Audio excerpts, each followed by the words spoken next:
Hello.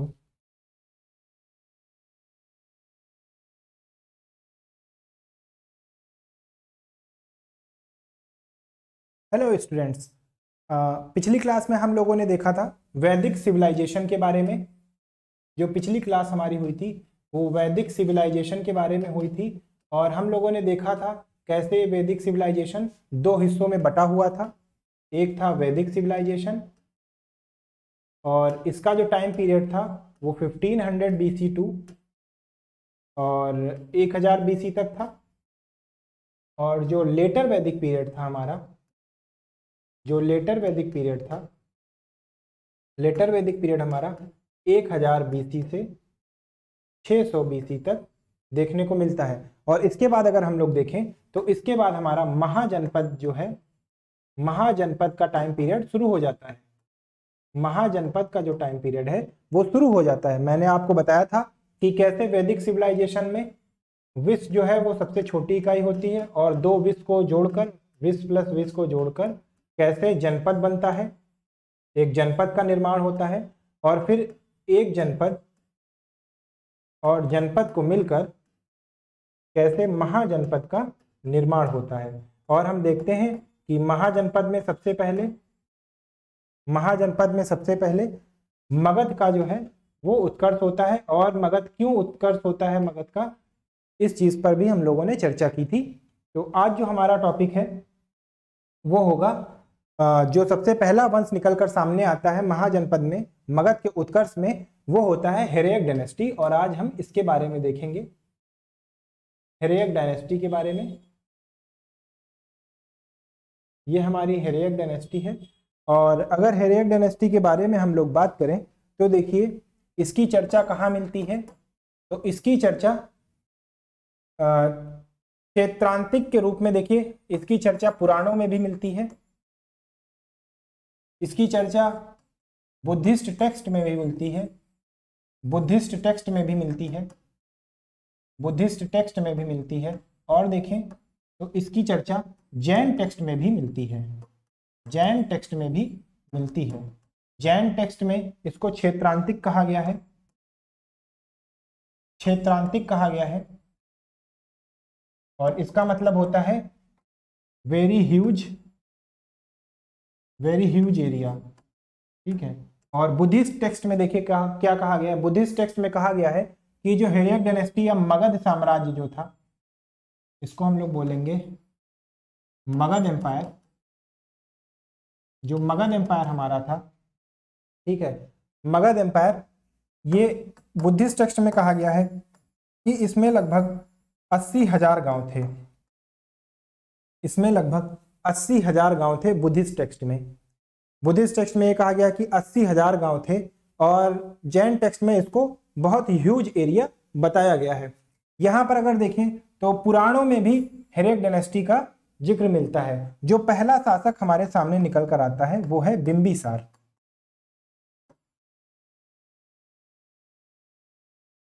Bimbisara, जो बिंबिसार हैं, जो बिंबिसार हैं, first ruler of Magadh, first ruler of Magadh निकलकर सामने आते हैं। और ये मगध, ये जो डायनेस्टी है, ये डायनेस्टी ये कब से कब तक चलती है तो देखिए ये 6th सेंचुरी बीसी से, 6th सेंचुरी बीसी से 5th सेंचुरी बीसी तक चलती है। ठीक है। जो ये पहले रूलर हैं इनका टाइम पीरियड क्या था, तो ये 544 BC में निकलकर सामने आए थे। अब अगर हम देखें तो यहाँ पर कौन कौन से रूलर ऐसे हैं, कौन कौन से ऐसे रूलर हैं जिनके बारे में हमें देखना है। तो सबसे पहले बिंबिसार के बारे में देखते हैं। और बिंबिसार के बारे के बाद देखिए इसमें जो अगला रूलर आएगा वो अजातशत्रु है, वो अजातशत्रु है। ठीक है। तो बिंबिसार के बारे में देखते हैं। तो देखिए ये जो बिंबिसार हैं इन्होंने 3 तरीके से, 3 नीतियां अपनाई थी शासन करने के लिए, एडमिनिस्ट्रेशन करने के लिए।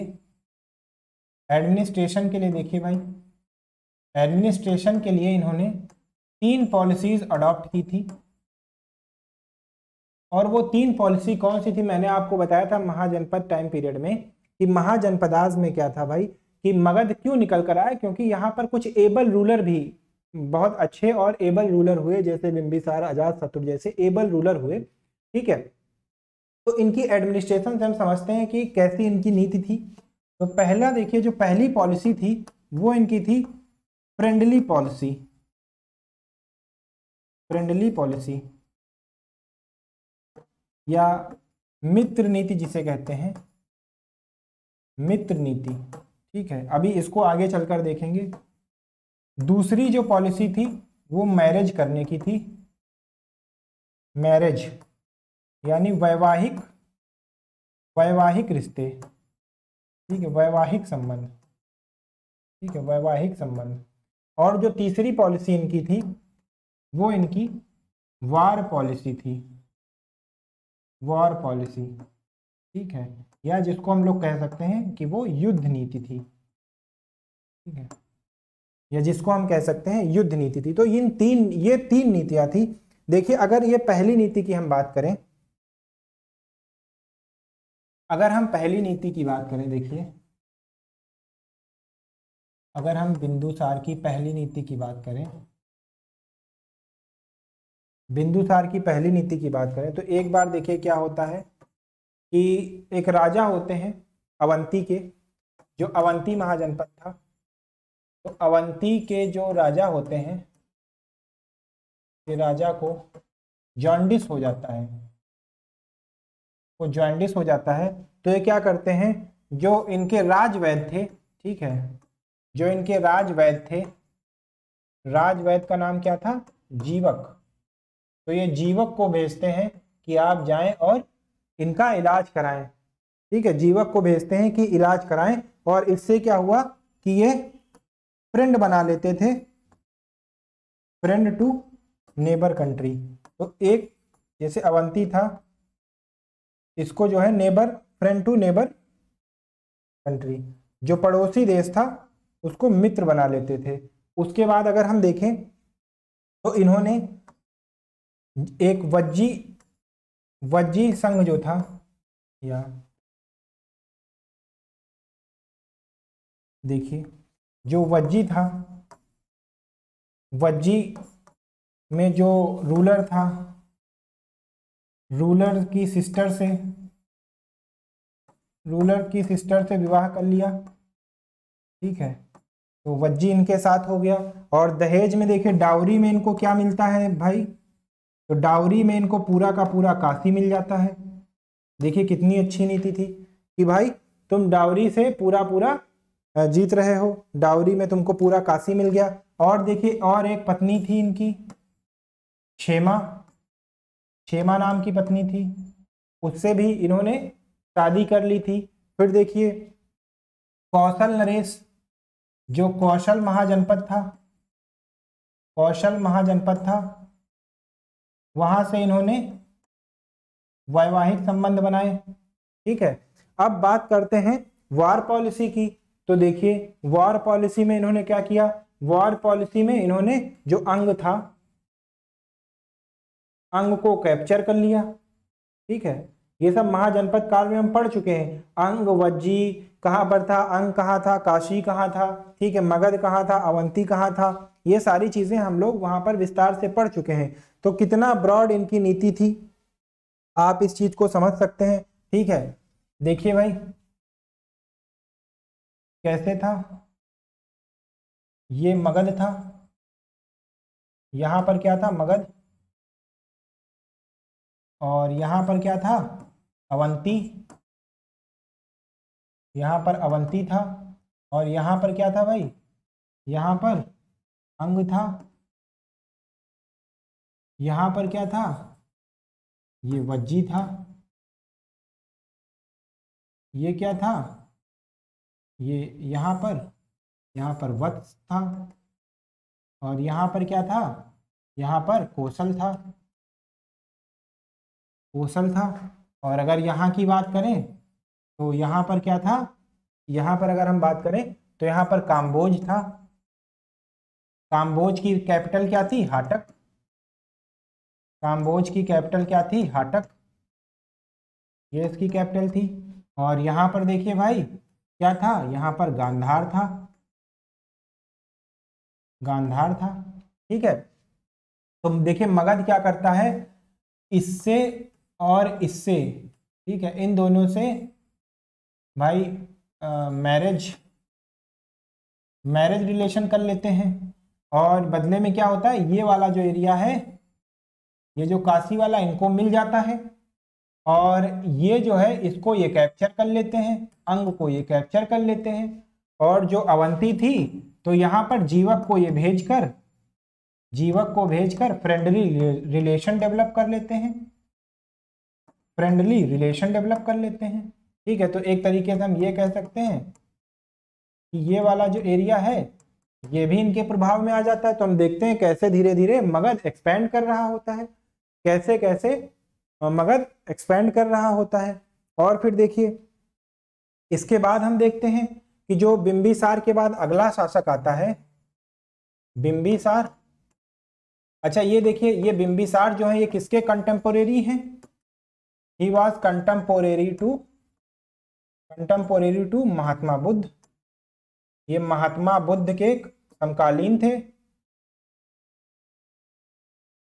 ये महात्मा बुद्ध जो हैं इनके समकालीन थे, ये महात्मा बुद्ध के समकालीन थे। और देखिए प्लस महावीर जैन के भी समकालीन थे, महावीर जैन के भी समकालीन थे। ठीक है, और तो और इन्होंने ये जो महात्मा बुद्ध हैं इनको देखिए वेणुवन विहार गिफ्ट किया था इन्होंने। ठीक है, तो हम देखते हैं कि कितने एबल रूलर बिंबिसार थे। ठीक है, और इन्होंने हर एक रिलीजन को, जो भी धर्म थे उनको संरक्षण एक तरीके से दिया था। उसके बाद आगे चलते हैं, और जो इस कड़ी में जो दूसरा रूलर आता है वो है अजातशत्रु। तो देखिए जो मोस्ट इंपॉर्टेंट है वो ये है कि he killed his father to bear the throne. इन्होंने अपने पिता की हत्या कर दी थी। देखिए he killed his father, he killed his father to bear the throne, to bear the throne.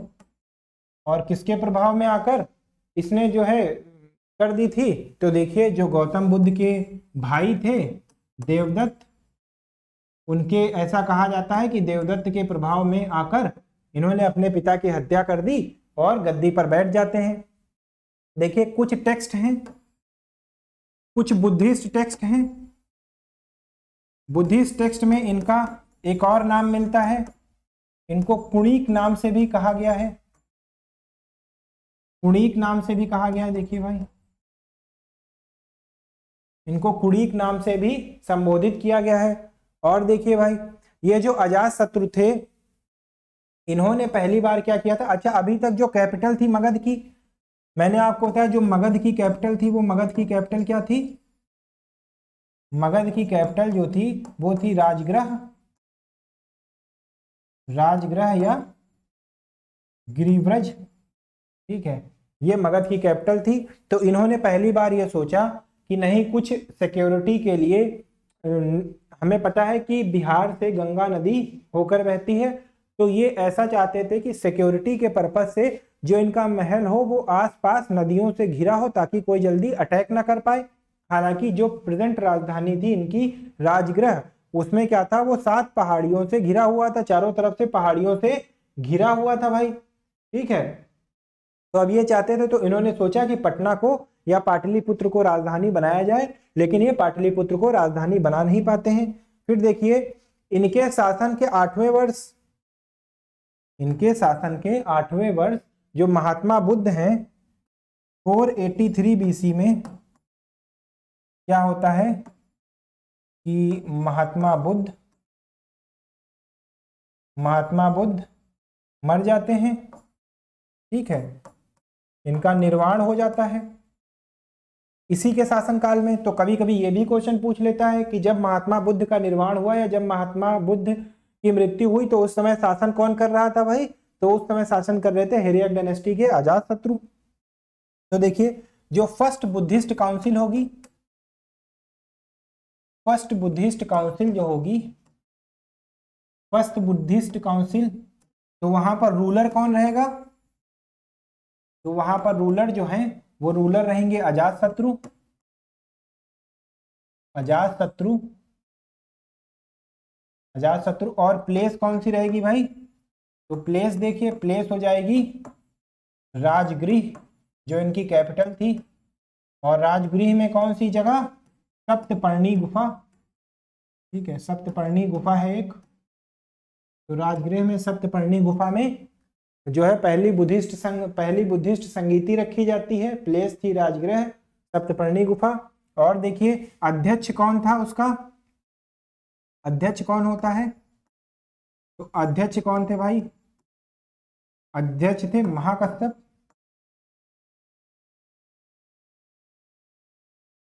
ठीक है, अध्यक्ष ये थे। तो सप्तपर्णी गुफा में रूलर अजातशत्रु था, फिर प्लेस क्या था? राजगृह, फिर अध्यक्ष महाकश्यप थे। अब अजातशत्रु के बाद जो अगला रूलर आता है वो कौन था भाई? तो अजातशत्रु के बाद जो अगला रूलर आता है वो था उदयन,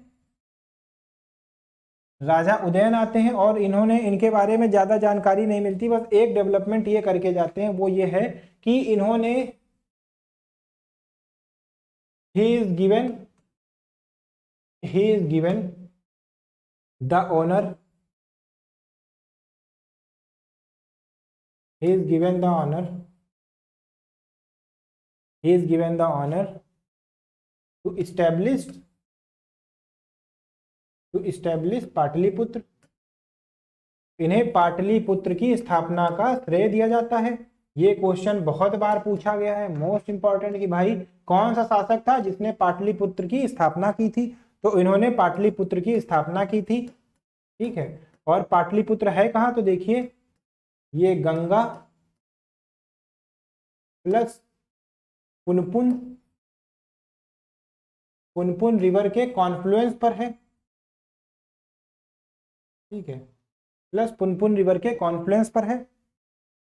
तो इन्होंने फिर अपनी कैपिटल कहाँ शिफ्ट कर ली? अब कैपिटल क्या हो जाएगी?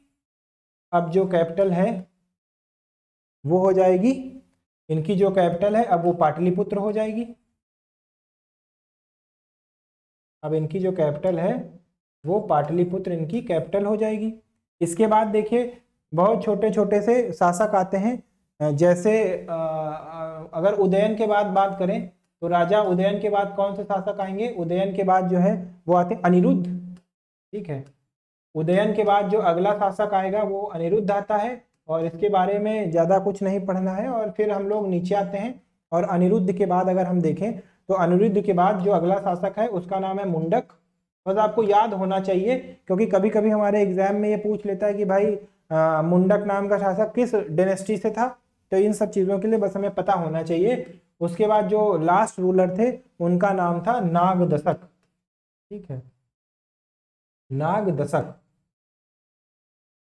नागदशक था। और देखिए भाई इनकी हत्या कौन कर देता है? Killed by, he was killed by Varanasi governor. जो वाराणसी है, तो वाराणसी के जो गवर्नर थे उस समय, वाराणसी का जो गवर्नर था, देखिए भाई वाराणसी का जो गवर्नर था उस समय, वो गवर्नर कौन था? वो उस समय गवर्नर था शिशुनाग।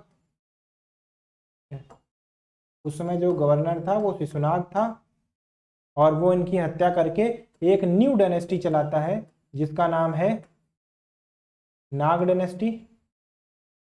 ठीक है, जिसका नाम है नाग डायनेस्टी। तो आइए हम लोग नाग डायनेस्टी को भी देखते हैं। और नाग डायनेस्टी में देखिए बस दो रूलर ऐसे हैं जो बहुत इंपॉर्टेंट है नाग डायनेस्टी में, तो उनके बारे में जान लेते हैं। तो देखिए जो हमारी नाग डायनेस्टी है, नाग डायनेस्टी, ठीक है, जो हमारी नाग डायनेस्टी है ये 4th सेंचुरी बीसी में थी, 4th सेंचुरी बीसी में थी। ठीक है, और इसके फाउंडर कौन थे भाई? तो देखिए इसके जो फाउंडर थे वो थे शिशुनाग,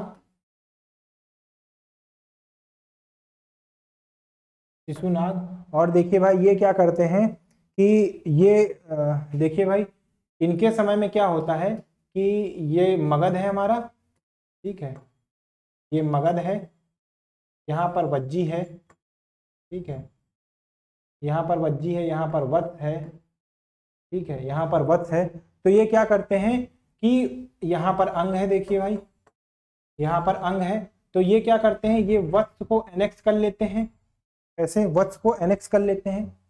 ये क्या करेंगे कि annexed Vatsa kingdom, kingdom of Vatsa, और अंग पहले ही आ चुका था, देखिए भाई ये वाला जो हिस्सा है ये पहले ही आ चुका था। तो इससे क्या होता है, जो वज्जी है, तो इस एक्शन से देखिए इस एक्शन का क्या प्रभाव पड़ता है, इसका स्टिमुली क्या होता है कि जो वज्जी है देयर रोज सेंटिमेंट ऑफ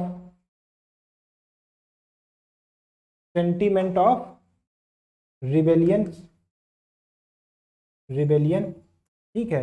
तो रिबेलियन करने के लिए जो है, रिबेल होने के लिए क्या होता है, उन लोगों में विद्रोह की भावना जग जाती है।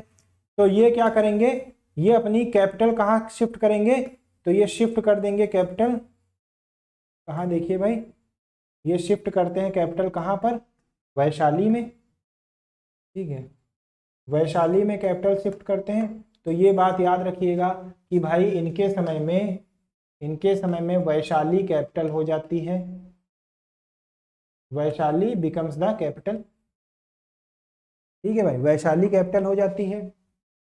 इसके बाद जो अगला शासक आता है वो है काल अशोक।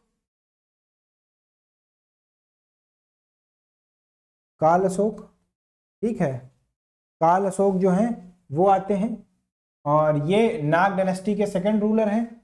और देखिए भाई जो मत्स्य पुराण है, जो सबसे ओल्डेस्ट पुराण है, मैंने आपको बताया था मत्स्य पुराण जो है ये ओल्डेस्ट है, मत्स्य पुराण जो है ये ओल्डेस्ट पुराण। तो इसमें के इस मत्स्य पुराण में इसका क्या नाम मिलता है, इस मत्स्य पुराण में इसको काकवर्ण कहा गया है, ठीक है। जो भी हो हमें इसमें ज्यादा जाना नहीं है।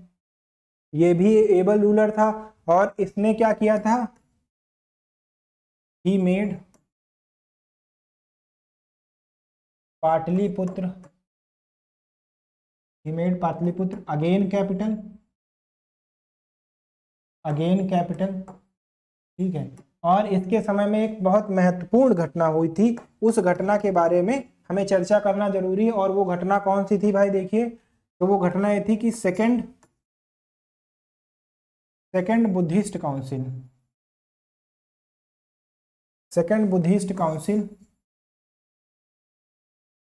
टुक प्लेस, और ये कब प्लेस ली थी, ये थी 383 बीसी में, 383 बीसी में। और प्लेस कौन सी थी, तो मैंने आपको बताया था कि नाग डायनेस्टी की अभी प्लेस कौन सी थी, कैपिटल, नाग डायनेस्टी की कैपिटल क्या थी, तो वो थी वैशाली भाई, ठीक है, वो वैशाली थी। तो यहाँ पर ये बुद्धिस्ट काउंसिल टुक प्लेस कहाँ पर, ये जो काउंसिल थी देखिए ये कहाँ पर प्लेस करती है, ये वैशाली में घटित होती है, वैशाली में, ठीक है, वैशाली में घटित होती है। तो इस चीज को भी याद रखिएगा आप लोग।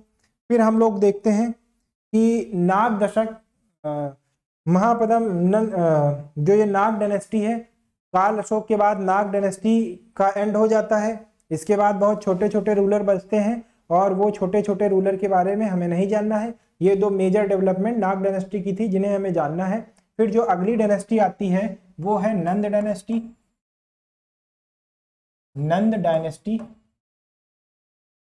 ठीक है, नंद डायनेस्टी। और देखिए ये कब से कब तक चलेगी, तो ये 344 बीसी से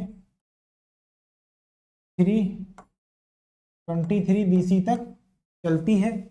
और इसके जो फाउंडर थे देखिए भाई, इसके जो फाउंडर थे, तो इसके फाउंडर कौन थे, महानंदिन फाउंडर थे इसके, ठीक है, महानंदिन फाउंडर थे, ठीक है, महानंदिन इसके फाउंडर थे। उसके बाद देखते हैं कि महानंदिन के बाद जो अगला रूलर आता है वो कौन होता है, वो होता है महापद्म नंद। महापद्म नंद इसका अगला रूलर होता है, महापद्म नंद, और ये बहुत इंपॉर्टेंट है। He is famous ruler of this dynasty, famous ruler of this dynasty, famous ruler of this dynasty. देखिए इसकी उपाधि क्या थी, इसने क्या क्या उपाधि ले रखी थी भाई। तो इसकी अगर उपाधि की बात करें तो इसकी उपाधियों में देखिए क्या मिलता है। सबसे पहले भार्गव की उपाधि ले रखी थी, भार्गव, जिसका मतलब होता है second to lord Parashuram, lord Parashuram, ठीक। उसके बाद देखिए इसने एक और ले रखी थी, और वो ले रखी थी कौन सी भाई, द्वितीयक परशुराम, द्वितीयक परशुराम, द्वितीयक परशुराम की उपाधि ले रखी थी भाई। देखिए means second Parashuram, second incarnation of, second incarnation of lord Parashuram, जो कृष्ण के अवतार बताए गए हैं, ठीक है भाई। तो सेकंड परशुराम की उपाधि ले रखी थी इन्होंने, ये बहुत इंपॉर्टेंट है। भार्गव की उपाधि ले रखी थी द्वितीयक परशुराम की। और देखिए भाई ये ब्राह्मण द्विज के नाम से जाने जाते थे, ब्राह्मण द्विज के नाम से। ये जो डायनेस्टी थी नंद डायनेस्टी, ये प्योर ब्राह्मिकल डायनेस्टी थी, ब्राह्मिकल डायनेस्टी थी भाई, ठीक है, ये प्योरली ब्राह्मिकल डायनेस्टी थी। फिर हम लोग देखते हैं कि महापद्म नंद के बाद एक बहुत ही इंपॉर्टेंट रूलर आता है, और वो रूलर कौन सा है, तो देखिए भाई महापद्म नंद के बाद जो अगला रूलर आता है वो है घनानंद। घनानंद जो है, घनानंद अगला रूलर आता है, गद्दी पर बैठता है। और देखिए ये किसके कंटेम्परेरी था भाई, समकालीन किसके था, ये किसके समकालीन था, देखिए भाई ये किसके समकालीन था, यानी कंटेम्परेरी। तो ये चंद्रगुप्त मौर्य, चंद्रगुप्त मौर्य का समकालीन था, ठीक है, चंद्रगुप्त मौर्य प्लस चाणक्य का समकालीन था, ठीक है। और देखिए भाई क्या होता है, और किसके समकालीन था, इसी के समय में अलेक्जेंडर, अलेक्जेंडर के भी समकालीन था। तो ये घनानंद जो था he was last ruler of the dynasty, last ruler of Nand dynasty, last ruler of Nand dynasty था ये। और इसके बाद जैसा कि हमें पता है कि जो आचार्य चाणक्य हैं, जो आचार्य चाणक्य हैं, आचार्य चाणक्य ने किसको गद्दी पर बिठाया था, चंद्रगुप्त मौर्य को गद्दी पर बिठाया था,